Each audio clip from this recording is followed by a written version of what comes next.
most articles and most books say that a film or a story is mainly driven by the characters. So how do you create unique and memorable characters? It's a great question. When you are writing, you actually write from what you know.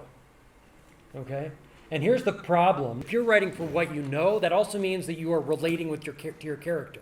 And your character actually has to be flawed. You have to have a flawed character. Because your character has to start someplace and end somewhere. And everyone in this room has done something that you're really, really not proud of.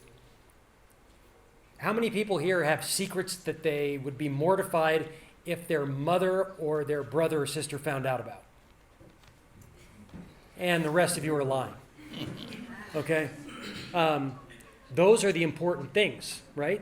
Because when you are putting a character on the page and then on the screen, you actually have to put a real authentic character, not the one you want them to be, not this person that's kind of like the me if I was a little bit better than I actually am, or the me that's only the good stuff and not the bad stuff, right? Only this person that never lies, not the person that lies because I don't want to look like an idiot, right?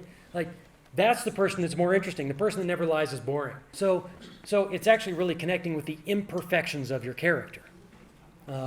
And then the other thing is that because we also know what we know, it can also become a little bit boring.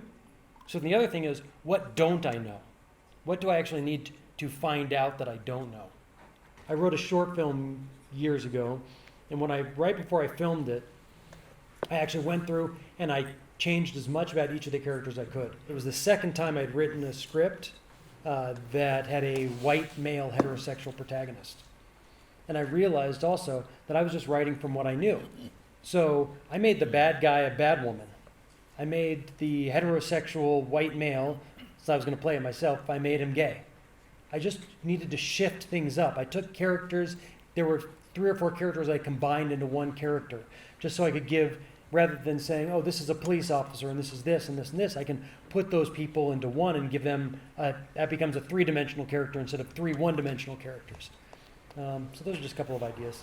Either of you have anything you want to think about?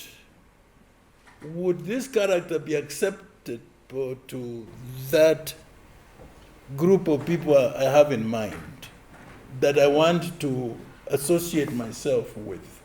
And what would he say that would tend to endear towards what my group of people I'm writing for would feel?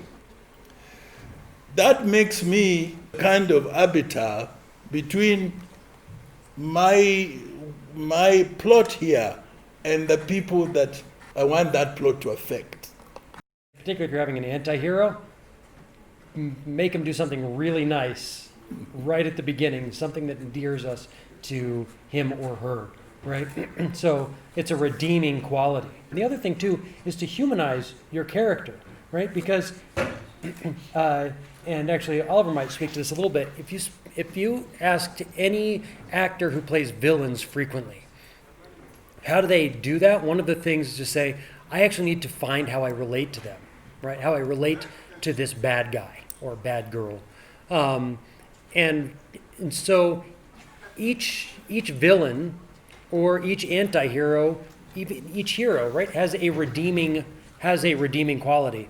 You know, you can almost say, right, like every mass murderer started out as a little baby that was hurt at some point, right? And so to find the humanity in your character, because we all actually have, you know, unless you're writing a sociopath, in which case they have no feeling at all and no empathy, unless you're writing that, then, like, I hate to say this, I mean, as a Jew, I can kind of get away with saying this. Like, Hitler didn't think he was doing a bad thing. Hitler had this great idea, like, Jews are bad, I'm going to kill all of them. That's great, right?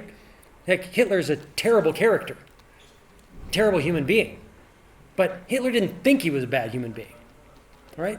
And so you can actually, like, a character like that becomes kind of interesting when you say, what was the stuff that got him to be that way? Because he was also an art student in Austria, right? And he was a contemporary of some pretty interesting Austrian philosophers and artists, right? He just probably wasn't very good at it and was bitter, and then he went and killed a lot of people.